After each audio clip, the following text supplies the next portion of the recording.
Y'all see the banner down there, America. Okay? Y'all see the banner.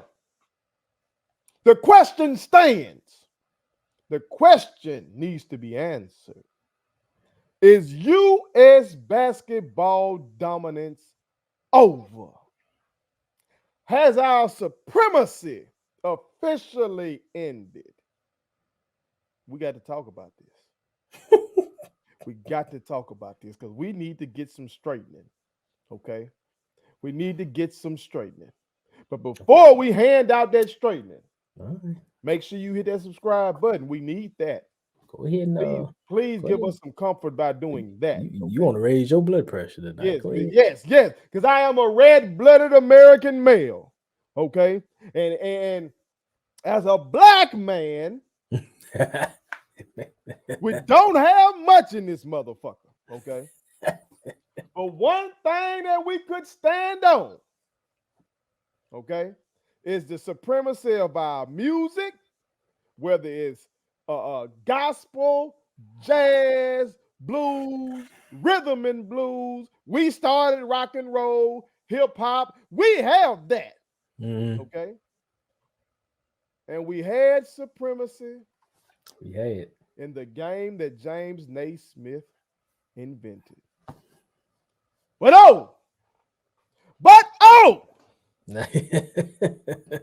how things have changed. So please hit that subscribe button for us, okay? Please, that would at least warm my heart somewhat, okay? I am your homeboy first. That is my brother Tim G. Jacob, and this is the realest, most entertaining sports show in the game, okay? Put it on something. Again, hit that subscribe button, share. Put all your people on it, okay? Before I throw it to my brother, I do want to share this with my brother and all of you real ones. All right. It's something that we've talked about on here before. Yeah. A lot of other motherfuckers dancing around it, okay? But the MVP of the league is an international player. Matter of fact, the award has been won by an international player in consecutive years now, going back some time, okay? Because you had Giannis win 2, Jokic win 2, and now you got Embiid. Yep. Okay. So KG said the MVP, international player.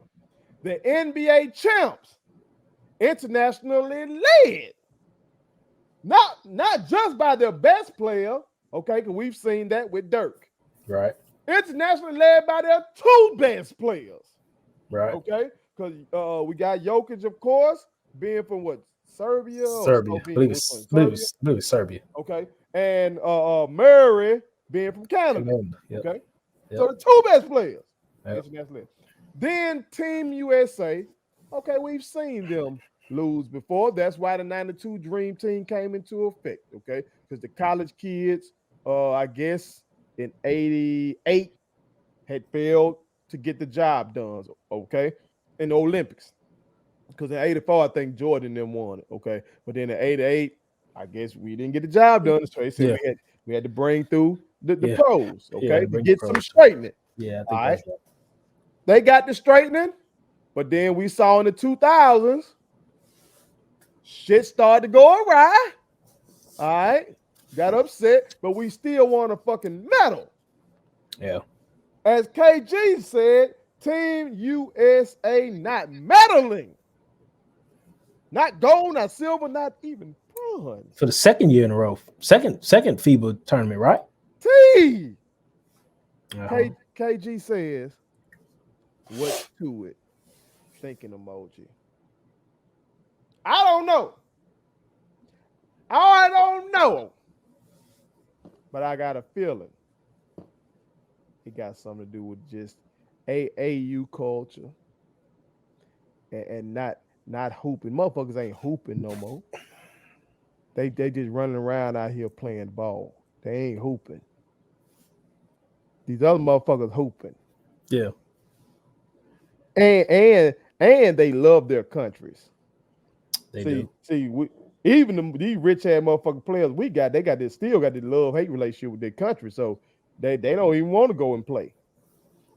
Them motherfuckers love playing for their country. They do. And you see what we get. I'm distraught. I'm distraught. Talk to me, T. What was your reaction? I know you actually watched a lot of the games. Yeah. The first thing that I took issue with was, and I didn't really tune in for real until they played Germany the first time in the little pool play or whatever they call Okay. it. And I watched how they shared the ball. And I ain't trying to call nobody out, but I just gotta say it. When young Mr. Anthony Edwards gets the peel, the ball sticks. Mm-hmm. There ain't no movement. I don't see guys like Miles Bridges getting open looks off of Edwards' penetration. Mm-hmm. I didn't see. I just didn't see the unity. And you would think with a Kerr system, Kerr is the coach, that he would preach sharing the ball, open looks, T. etc. But Somebody tweeted out about Kerr. They said Kerr can't do nothing when he can't draw up an illegal screen for Steph. hey man, it might just be true. I mean, I'm just alarmed by the sharing of the basketball early on. It just didn't look right. Now, And you know what somebody gonna say, T? They gonna say, well, those teams been playing together so long, and yeah, our team hasn't this shit. yeah. Well, my thing is this though. Those teams have guys that play in the same league as we do. Those teams, Yeah, so they don't. I mean, they don't. I mean, they get in the. They have to get in the gym with them. yeah, because if Dylan And Brooks, work. Shea Gilgeous-Alexander, and R.J. Barrett in the same league with our boy, how they getting able to get all this practice reps with them motherfuckers? Everybody got the same time in the day. What we talking about? So, and that's my thing. See, the Germany game the second time around for medal play, that game scared me because I was like, all right, Germany got in us in that game, but it took our bench to get us back in that game. And then I believe Mr. Edwards started getting his rocks off, closed it out. But you go back to that second time around against Germany, man, come on. Like, all right. The scouting report said Mr. Obst, I hope I'm saying it right, Okay. guard for Germany. The scouting report was, do not leave him open. He wet us up for 24. He's a three-point specialist, 4 fade from the three. Mm-hmm. Dennis Schroeder had 17 and 9 in that game. Mm-hmm. Okay. Franz Wagner had 22. Mm-hmm. Daniel Tice had 21. Now, outside of Franz, I think all these other guys, Mo Wagner included, all these guys bench guys. I look over at our squad in that same game. Now, Anthony Edwards had a good game, 23 and 8. We had Bridges with 17. Austin Reeves had 21 off the pine. Mm-hmm. Brunson had 15 and 7. But the defense, to me, I thought would have been our calling card. That's what I thought was going to be our calling card in this particular tournament. We took with Bridges, Jaren Jackson, Josh Hart, those guys. I thought that would be our calling card per se. But we at times looked like we were getting out physical by teams. And think about that. Think of what you just said. The United States of America being out physical, being pushed around by international teams. They pushed around. And we were very blowing, very sloppy with how we managed defensively. Okay. Because I saw a lot of guys getting switched onto bigs. A lot of guards getting switched onto bigs. Like Brunson ends up on a guy. And I'm like, okay, where's the help? Where's the help? Where's the help? I didn't see the help. I didn't see the urgency to help. Knowing, okay, if he switch, guard, they switch, guard's going to be taking the big. Who's going to come over and help that situation? and it was, as Sexy Red would say, Pound Town and a bucket. And it's like, what we doing? What we doing? Oh God. What we doing? And then, you know, Brunson didn't look himself in this tournament. I expected a lot more out of him. Ingram did not. I think he even stated, you know, out. And matter of fact, he didn't even play in the Germany game at all. So you could tell it was just a level of uncomfort for him. And I don't know why that is. I don't know if it's because they didn't run things tailored to him. Because, okay, BI is a bucket. You get him in his spots, you get him what he need, you get him where he need to be. He's supposed to be able to manufacture you 15, 17 points a game. But when Banchero and Portis are playing over Ingram, I have to question what's going on. So there's some internal stuff that was going on in this tournament that they ain't gonna talk about. But I think internally there was some issues with the style of play. I personally think there was some issue taken with Anthony Edwards being a volume shooter in this tournament. I think that yes, he is probably our best player, best talent, best athlete on the floor. Okay. I got it. But man, they weren't sharing that ball. They weren't creating. They weren't getting guys looks in their spot. You know, it just didn't look like it just didn't look like great team play. And so to lose to Germany by 2 and then turn around and get 39 dropped on your head by one Dylan Brooks. Let me say that again for America. Let me say that again for America. They didn't hear me. How many points? 39. And who did it? Hold up. 12 of 18. Huh? 7 of 8 from the 3. What? The 39. guy that just got clowned. The guy that just got clowned by America when my Lakers beat them. That guy. 39. Gave us Dylan 39. Brooks. Shea Gilgeous-State was 31 and 12 like it was light work. Okay, now he first team all NBA. He's supposed to. So I expected him to do what he was gonna do. And look here, they ran 7 at us. And look now, let's not sleep. The 7 that they put on the floor are all NBA players. They're all NBA rostered players. Okay, Dwight Powell, Lou Dort, RJ Barrett, Kelly Olynyk, Nickeil Alexander-Walker. All them guys on rosters. And you telling me we couldn't roll out? And then this is the thing I didn't know when I looked at this game. So now in the US, in the last game, this is the medal game for the bronze. You know who we put on the floor?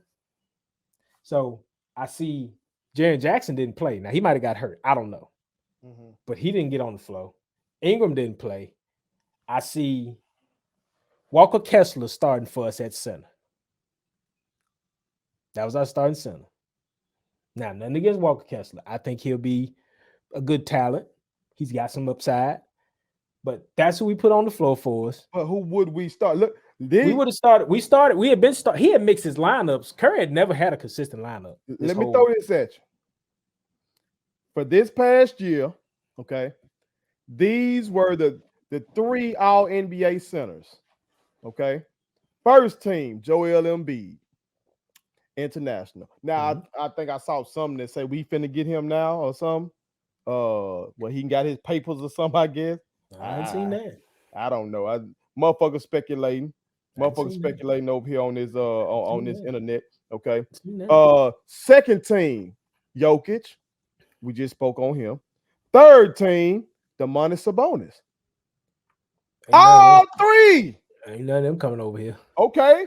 If the motherfucker want to go last year, Jokic was first team. Embiid was second team. Third team was Karl Anthony Towns. He don't play the year before that. Don't play for the Jokic, Embiid, and Rudy Gobert. America does not make centers no more. We don't have an American center like that's like that no more. Okay, and we grew up at a time with an American big man. What?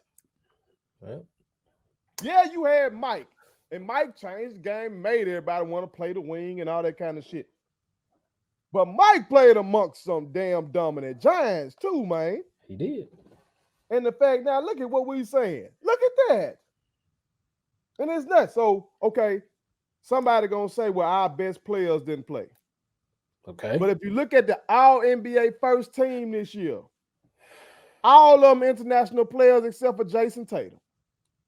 Now, why Tatum wasn't on this team, I don't know. He's young. Yeah, he is young. Probably just probably wanted to break. Probably wanted to. Okay. Second team, Steph. Has Steph played internationally yet? Like FIBA or Olympics? I don't remember Steph playing that. I might be wrong. If I'm wrong, I apologize. Okay. I don't think so. Now, why is that? I'm tripping. Because with his image, you would think that that's right up Steph alley. I don't think so. I don't think so. Okay. It just don't stick for me right now. All right, Donovan Mitchell was a second team All NBA guard. Yeah. Okay, so he could have come. Jaylen Brown was at forward. Jimmy Butler was at forward. Okay, so we didn't have them cats. Get down to third team All NBA. You got Dame, you got De'Aaron Fox. Yeah, he did. He played FIBA though. He played FIBA. Yep. Got 2 golds. Okay. But it was early on though, like 2010, 2014. Yeah. Okay. So before he was Steph Curry. Yeah. He went ahead and played. Okay. Well, some of the young boys though, like De'Aaron Fox. Been nice to have. Been nice to have. Donovan. Been nice to have. Jaylen Brown, Jason Tatum. And boys like go to Paris, man, Fashion Week and stuff. They ain't got time for that. I can see Jaylen Brown playing, like say maybe the Olympic team in Paris in 2024 next year. I could see that. I could see Jaylen Brown playing. I could even see Tatum playing. But we just, we just not there. We just not there. And of course, somebody gonna say, well, this ain't back in the 90s. These guys play in the NBA too now. Well, you got to ask yourself, how are these international players able to beat Americans for these jobs? Okay, just because more people are playing ball doesn't mean that they should be able to still whoop your ass and take your job. Okay, we still are the place that made this shit global. Yeah. So what is going on with our kids through high school basketball, AU basketball, college basketball, that our guys are not keeping these jobs? These motherfuckers coming in and taking, they don't need roster, but it's our job to do what we got to do to get those draft spots. That's true. That's true. Yeah. That's true. We dropping the ball. We dropping the ball. And I knew this wasn't the greatest of rosters, but I did have a lot of hopes of it. It wasn't true, but you had a guy. Look what we said. Your boy was on this team, led the league in assists this year. Yeah, Halliburton is on this team. Anthony Edwards, some people didn't somebody in big sports media say he finna be the next face of the league? Yeah, somebody said that. You had a defensive player of the year on this team. You got 2 of the NBA 75 came out and they dropped the 15 so-called greatest coaches of all time. Steve Kerr was on that list and Eric Spoelstra was on that list. Both of them motherfuckers were coaching. And then some people say Tyronn Lue, in their opinion, is the best coach going right now. You have 3 of them motherfuckers. Yep. So we're supposed to have our best basketball minds, at least some of our best young talent. I'm gonna call out USA basketball. I'm gonna call out USA basketball for this. So you going at Grant Hill then? I'm gonna go at Grant, and here's why. I don't think Steve Kerr was the right guy for the head job. I think Ty Lue was the right guy to coach USA FIBA ball in this one. Mm-hmm. I think Ty Lue would have engaged them differently, I think. And Ty Lue's got such a great mind because this is a perfect Ty Lue team. Mm-hmm. Where you can, when we're talking times without Leonard and George, where, okay, you got to galvanize guys and give them all the straightening and say, hey, look, this is my shit. do your job, and I'm gonna put you where you need to be. I think Ty Lue was the right guy for the job because I didn't know he was on the bench until I started, kind of watching the game. I said, "Oh, damn, Ty Lue on that bench." I said, "Man, Ty should be coaching this squad, not Steve. Steve's got the right kind of guys for what he's got over there at Golden State. They fit a certain thing. I think this group here, Ty could have reached the younger ones, and I think he could have done some different things with this squad and demanded some different things from this talent. And we could have medaled. We could have won it. I think with Ty at the helm. I think you got a point with that. Only thing I wonder about is this is a weird situation when you got a staff like this.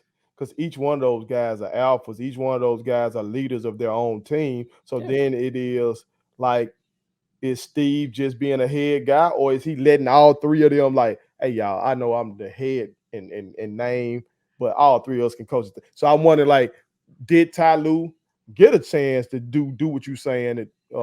Because what you're saying is definitely needed, because Steve, not relatable. Steve probably ain't got to do a lot of that shit you talking about with the Warriors, because you got Draymond crazy ass to do it. That's part of what hurt them this year with him still no old boy. Draymond couldn't do as much of that. Draymond usually the one that handing out the straightening, and then Steve Kirby massaging motherfuckers like, Steph, that's all right, you did this. No, but Draymond the one cussing motherfuckers out. Yep. But Steve sound like they needed some of that galvanizing. Like if you telling me B.I. is tripping about, he wrote B.I. Well, he just was saying, it ain't been a great run. It ain't been great playing on the team, but I'm trying to do what I can do to be effective. Man, whatever the case may be. He could have caught with his skill set, T. He could have been KD light, Melo light. KD and Melo in international went dumb. They did. I don't think they set him up to be that way, though. I think a lot of what I saw was, if it got to Anthony Edwards' hands, that ball's going up. And I ain't saying he ain't supposed to shoot it. I'm just saying he's got to give you something else. Like in international ball, it's all about the extra pass. It has always been about the extra pass. It's always been about finding the open man. When they find Austin Reeves, good things happen. When Mikal Bridges has gotten good looks, good things have happened. Halliburton, I think, led us in assists, and I believe he come off the bench with that. So I've just always said the issue is gonna go on later, I think, with Edwards and the ball sticking with him, because it's going up. He's forcing shots, in my opinion. He's making them, true enough, but man, there's some guys wide open when that brother puts it down on the floor. And I'm just saying, look for the open man. They shot well throughout this whole tournament. I mean, I think they shot 50 plus in a lot of these games. So they were making shots. The ball can't stick. And I think that creates a synergy, between your team when everybody's getting involved, and then everybody's wanting to play defense, and everybody's, I mean, because the first few games, they were, I think, New Zealand and Jordan and Italy and those squads, they were under 100 points, those teams. They did struggle with Montenegro, but I think they came back and won that game by like 12 or something. But then when it got on down to the nut cutting, as we say around here, that's when it just got off the rails. Something's up internally with that squad. I think Ty Lue would have been a better fit to coach that team than Kerr, in my honest to God opinion. But that ain't the call Grant Hill and them made. He better be on that bench for the Olympics. All them boys we just named better be on the damn squad for the Olympics. Yeah. Okay. Steph is on up there. All right. But Donovan Mitchell, Jaylen Brown, Jason Tatum, Jimmy getting on up there too, ain't he? Jimmy getting on up there. Yeah. De'Aaron Fox. Okay, how do the names I'm saying, how do their games translate to international play though? Like I know Donovan is athletic as fuck. I know De'Aaron is athletic and fast. Is all get out. How do their games translate to the international game though? Like Drew Randall was third team All NBA. How does his game translate? His game is a lot of ISO. You got to have some guys that's willing to pass that ball. If I'm gonna bring anybody back from this team, that if I say I'm saying they gonna play for me in Paris. Okay, who you keeping? I'm keeping Reeves. You keeping Austin? I'm keeping Austin Reeves. Spot up, knockdown, 3-point shooter. He showed up. Okay. Showed up. Okay. I'm keeping Reeves. I'm keeping Halliburton. I'm keeping Bridges. Mm-hmm. And I'm going to let the rest of them fight it out. Edwards just going to have to fight it out again. He's just going to have to fight it out again. Mm-hmm. I know he'll be on the squad, but those three guys, I've seen them in times do good things. Reeves and Halliburton were great off the bench for us, in my opinion. Mm-hmm. Reeves was extra special. That dude, his rise, his meteoric rise, just it has no ceiling. For real. Like, come on now. Like seriously. So from where he's from. Hey, look, I'm a Laker now, and he's a Laker. From where he's from to where he is now, I ain't seen nothing like that. You acting like my boy gonna be a all NBA performer. I'm just saying that Austin Reeves plays. He does not do anything outside of what he does best. Mm-hmm. And if you put him in the right situations, in the right squad, where he will be allowed to shoot that peel, mm-hmm. facilitate, he gonna give you numbers. Okay. I ain't saying he gonna drop 30. I'm just saying 15 to 20. And he's gonna scrap on the other end of the floor. He's gonna do some good things on the other end of the floor. Because I saw some really good plays where, strips and things like that. And he's getting his hands into action and stuff. He don't do nothing outside of what he do best. Okay. And he do that well. Mm-hmm. I didn't say does. He do that well. Okay. That's Austin Reeves. So you keeping them three? I'm keeping them three. All right. I'm gonna talk to Anthony Edwards. Me and Ant gonna have to sit down. But shit. Okay, we still gonna need some bigs then, even if the motherfuckers I said come to the party, because we still just got Donovan Mitchell. Yeah. Okay, Donovan is a guard. Jaylen Brown, Jason Tatum wings. Yeah. De'Aaron Fox. Dame getting on up there too. So Yeah. Dame probably ain't finna play. So De'Aaron Fox. Devin Booker. They've got to play. Okay. But we still ain't got no bigs. We still ain't got no bigs. You're right. It's just that's the hard part right there. Now, I do think Jaren Jackson, I don't know what went on with him. They gonna have to keep him. They got to keep Jaren for sure. They got to keep Jaren. He's a defender, and he did some good things in terms of defense. He just didn't get enough shots, and I think that's one of them young boy mentalities where a lot of folks clowning his rebounding too. They coming for him by the rebound. Well, get on that glass, son. What you waiting on? Oh boy, it's tough. It's tough, bro. But we just not like that right now. We're gonna. I don't even know if we can outskill people because my thing is this. Look, all right, third place game. All right, say Dylan Brooks had 21 in the first half. Mm-hmm. Don't you think somebody on that squad is supposed to say, "Hey man, I got Duke right there. Mm-hmm. He ain't finna get off on us like this." Dylan. Y'all mean to tell me that's the parting gift y'all got? Was the man that was like the most ridiculed player in the NBA for all that he said, and you telling me that guy cooked you? We were leaving him wide open. My Lakers were not guarding him. And this motherfucker went got 39 on us. So did I miss something? Is the rim bigger in international play? Are we shooting that thing in the line? Are we shooting them socks in the laundry basket in international play? What we doing? I don't know, man. I don't know, but Okay. Somebody once said we used to be a country, a proper country. I blame Trump. Add another indictment. Throw another indictment on them, Funny Willis. Throw another indictment on them for this. I blame him. And yes, Biden is the president now, but we still living in the Trump era. I blame him. Put it on some. Please subscribe to my daddy's YouTube channel because the more subscribers he gets, the more attractive he looks to sponsors. The more attractive he looks to sponsors, the more money he can make. And the more money he can make, the more money he can spend on me.